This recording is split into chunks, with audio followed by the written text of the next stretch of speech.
ॐ असतो मा सद्गमय तमसो मा ज्योतिर्गमय मृत्योर्मा अमृतं गमय। नमस्ते प्यारे मित्रों, आज हमारे बीच में सर हम वैदिक सत्संग का आगाज़ कर रहे हैं और हमारे बीच में बहुत प्यारी हमारी छोटी बच्ची हैं जो पंडित मोहनलाल जी की सुपुत्री हैं, जिनका नाम जिया आर्य है। वो आपको धर्म के और वैदिक समाज के 10 नियम जो हैं बताएंगी। जिया आर्य जी, जिया आर्य। सब सत्या विद्या जो पदार्थ विद्या से जाने जाते हैं। इस तरफ देख के बोलते हैं, जोर से बोलें, आप घबराएं नहीं।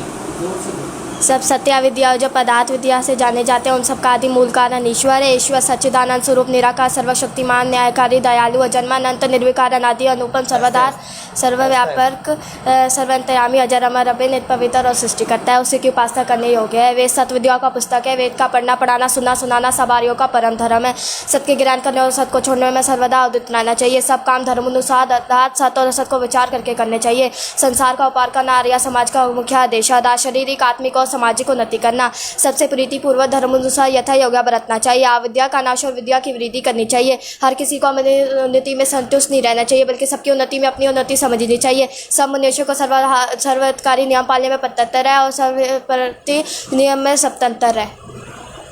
इतनी जल्दी बोल दिया। हाँ, अब एक एक आहिस्ता आहिस्ता बताएं। ये कहा कि आप आराम से सबक पढ़ाई देखकर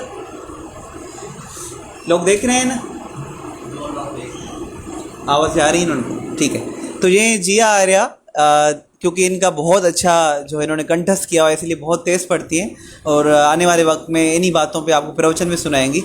तो हम आज एक बात लेते हैं, हमारे बीच में सभी गृहस्थी लोग मौजूद हैं, ठीक है।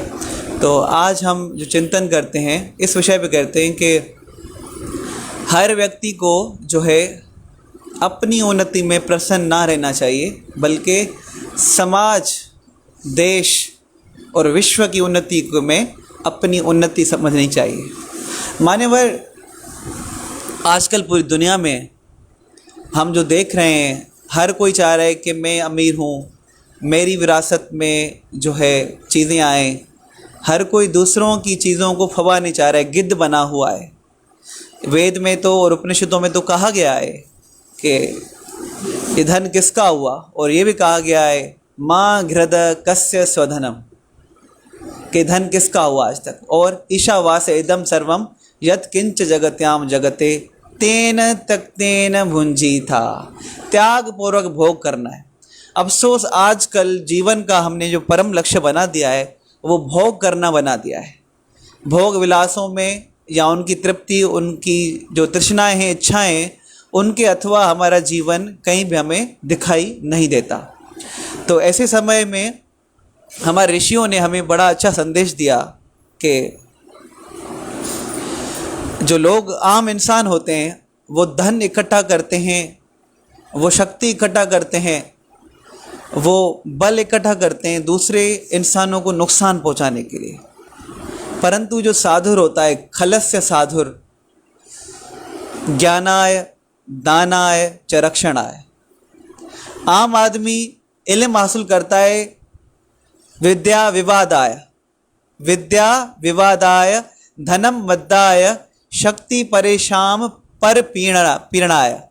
कहते हैं कि आम इंसान जो है विद्या भी हासिल करता है ना, झगड़े पैदा करेगा। जिस तरह एटम बम का बनना, ये भी एक तालीम है, पर उस तालीम ने कितना दुनिया को नुकसान दिया है। दुनिया में बम धमाके हो रहे हैं, मिसाइल धमाके हो रहे हैं, इंसान का कत्ल हो रहा है। बम बनाने की टेक्नोलॉजी भी एक विद्या है। जिस तरह आज मोबाइल बन गई है, कुछ लोग मोबाइल का अच्छा प्रयोग भी कर रहे हैं, कुछ लोग दूसरों को नुकसान भी पहुंचा रहे हैं, गलत कॉल्स कर रहे हैं, लोगों को ब्लैकमेल कर रहे हैं, सता रहे हैं। तो अच्छा इंसान, बुरा इंसान जो है इन्हीं चीज़ों का, ज्ञान का भी, इल्म का भी बुरा इस्तेमाल करता है। इसको कट कर दें, कॉल को कट कर दें। वो ऑन हो गया वीडियो। तो आम इंसान कहते हैं कि विद्या विवादाय, विद्या भी, इल्म भी हासिल करेगा, झगड़े पैदा करेगा संसार में। धनम मद्दाय, वो धन भी हासिल करता है अपने मद मदरा, अपने भोग विलास करने के लिए, वो दूसरे को दान नहीं देता। कहते हैं कि वो धनवान कैसा जो किसी गरीब निर्धन के काम ना आए, वो धन कैसा जो निर्धन के दान नहीं देता। हमारे शास्त्रों में कहा गया है कि 10वां ऐसा दान करे अपनी कमाई का। चलो हम आज 10वां ऐसा नहीं करते तो उसका एक हिस्सा 10वें के भी 10वां ऐसा करें, 1% करें। वैसे 10% का बोला गया, हम 1% भी दान नहीं करते। अगर हम दान नहीं करते, जिस तरह नदी का पानी साफ होता है क्योंकि वो चलता रहता है, और दरिया का, झील का जो तालाब होता है उसका रुका हुआ पानी गंदगी होता है, मीठा नहीं होता, लोग उसको पीने के लिए तैयार नहीं होते। क्यों? क्योंकि उस पानी में चलायमान नहीं, चल नहीं रहा, तो शुद्ध नहीं हो रहा। इस तरह धन अगर आप इकट्ठा करते हैं, एक जगह ठहरा देते हैं, सिर्फ जमा करें, जमा करें, दान नहीं करें, शुभ कर्मों में नहीं लगा रहे, तो होगा क्या? उस धन में भी आपका नुकसान होगा, बीमारियां आएंगी, भोग विलास में लगाओगे, अपने आप को नुकसान पहुंचाओगे, वो उन्नति का कारण नहीं बनेगा। धन भी हमारी आत्मिक उन्नति का कारण तब बनता है जब उसको दान और सत्कर्मों में, महापुरुषों के ज्ञान वर्षा में दान करें, महापुरुषों के महान कार्यों में हम सहयोग करके धन का उनको दान दें। ये धन का सबसे सदुपयोग है। तो कहते हैं कि विद्या विवादाय धनम मद्दाय शक्ति परेशान पर पीड़नाय। कुछ लोग शक्ति हासिल भी करते हैं, कुछ लोग मिनिस्टर बन जाते हैं, बड़े बड़े ओहदेदार बन जाते हैं, बड़े बड़े नेता बन जाते हैं, बड़े समाज में एक लीडर बन जाते हैं, पर वो नेता बन कर के भी दूसरों का कल्याण नहीं करते, दूसरों को फायदा नहीं देते, बल्कि अपितु वो दूसरों को हानि पहुंचा रहे होते हैं, आम जनता को नुकसान पहुंचा रहे होते हैं, आम गरीब लोगों का सत्यानाश, उनका खून चूस रहे होते हैं, ज़मीनें हड़प रहे होते हैं अपनी ताकत के बदौलत, अपनी ताकत के बदौलत जो रेप्स कर रहे होते हैं नारियों का। ऐसे बहुत सारे अपनी शक्ति का दुरुपयोग करते हैं। ये 3 बताएं ऋषियों ने कि आम इंसान ऐसा करता है। खलस्य साधुर, ऋषि कह रहे हैं कि जो साधु लोग होते हैं, महान लोग होते हैं, जो उदार चरित्र, महान चरित्र वाले लोग होते हैं, वो बिल्कुल इसके विपरीत करते हैं, इसके उल्टा करते हैं। वो क्या करते हैं आइए जानते हैं। पहले हमने जाना कि विद्या विवाद आए, कि भाई ज्ञान जो हासिल करते हैं झगड़ों के लिए करते हैं कुछ लोग। धनम मदाय, धन अपनी जो है मद मदरा मांस और भोग में लगाने के लिए करते हैं, और शक्ति जो है दूसरों को नुकसान पहुंचाने के लिए करते हैं। साधु लोग इसके उल्टा करते हैं। वो क्या कहते हैं?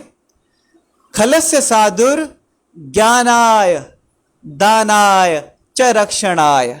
जो साधु लोग हैं ज्ञान फैलाने के लिए हासिल करते हैं कि संसार में प्रकाश हो, कोई दुखी ना हो, कोई अज्ञानता के कारण, कोई जहालत के कारण इन संसार में दुखों को हासिल ना करे। क्योंकि ज्ञान, कहते हैं भगवत गीता में कहा गया है, नहीं जाना ज्ञाना सब पराकाष्ठा है, और नहीं जाने न सदृशम पवित्रम अविद्यते तत्स्वयं योग संसिद्ध कालेन आत्मने विन्दते। कहते हैं कि ज्ञान के बराबर कोई वस्तु नहीं है जो आत्मा को पवित्र करे, जो आत्मा को महान बनाए। आपकी आत्मा महान तब बनेगी जब हम ज्ञान प्राप्त करेंगे। संसार का ज्ञान, परा विद्या, अपरा विद्या और आत्मिक ज्ञान, दोनों प्रकार का ज्ञान। भौतिक दुनिया में भी हमें इल्म हासिल करना है, स्कूल कॉलेज यूनिवर्सिटी को पढ़ना है, बखूबी पढ़ना है, मेहनत करनी है, और अपने अंदर की गहराई, अपनी आत्मिक गहराइयों के ज्ञान को भी जानना है। तो साधु लोग, महान लोग, अच्छे गृहस्थी लोग ज्ञान हासिल करते हैं अपनी उन्नति के लिए, आत्मिक उन्नति के लिए, झगड़े फैलाने के लिए, संसार में विवाद फैलाने के लिए नहीं करते। ज्ञान का सदुपयोग करते, जिस ज्ञान से संसार का उपकार हो। जिस तरह हमारे ऋषियों ने आयुर्वेद का ज्ञान दिया, ऋषि चरक ने, सुश्रुत ने दिया। तो चरक ने जो ज्ञान दिया, वो ज्ञान किसी को नुकसान पहुंचाने के लिए नहीं था, अपितु वो ज्ञान मनुष्य मात्र के कल्याण करने के लिए था, कि भाई लोग सेहतमंद हों, लोग बीमारियों से बचें। वो नियम दिए। ऐसे वेद ज्ञान हमारी सनातन संस्कृति की धरोहर है। तो वेद भी संसार के कल्याण के लिए, वेद में खुद ईश्वर कहते हैं, यथे माम वाचम कल्याणी मां वदानी जनव्य, कि जो मैं वेदवाणी परमात्मा कह रहे हैं, जो मैं आदेश मनुष्य को दे रहा हूं, ये जन लोक कल्याण के लिए, ये संसार के प्रत्येक मनुष्य के कल्याण के लिए, ये किसी खास फिरके के लिए ये नहीं है, किसी खास देश में रहने वाले लोगों के लिए नहीं है, ये संसार के कल्याण के लिए। तो साधुर का जो ज्ञान होता है वो संसार के उपकार के लिए होता है, किसी को नुकसान पहुंचाने के लिए नहीं होता। फिर कहा ज्ञानाय दानाय, वो धन का उपयोग दान दे करके करता है, संसार में दान दे करके, शुभ कार्यों में दान दे करके धर्म की वृद्धि करता है और अधर्म का नाश करता है। फिर आप आए, अब वो शक्ति हासिल भी कर ले। देखो अच्छे लोगों के पास भी तो शक्ति आती है ना, सब नेता बुरे तो नहीं होते ना, बहुत सारे सियासतदान अच्छे भी होते हैं, बहुत सारे बलवान लोग अच्छे भी हैं, वो चरित्रवान भी हैं।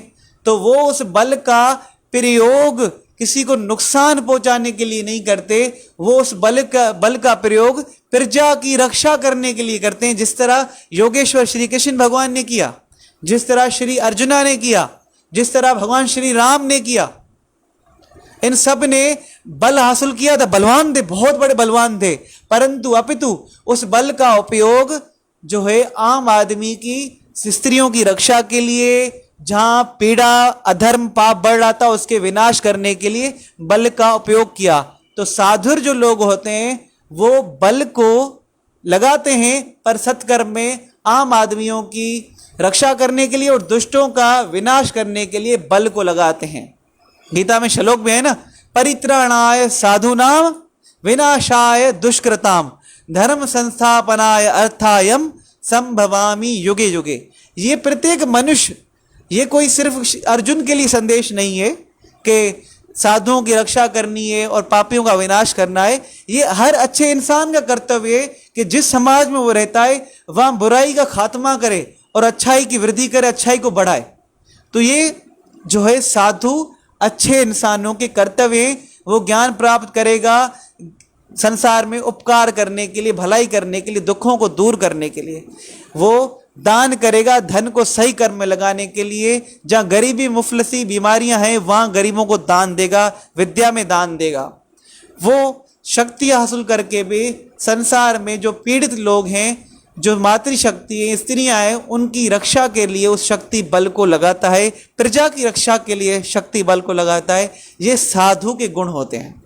ऐसे शब्दों में हम आज के सत्संग को विराम देते हैं। मातृशक्ति को नमस्ते, सभी विद्वानों को नमस्ते। ओम तत्सत।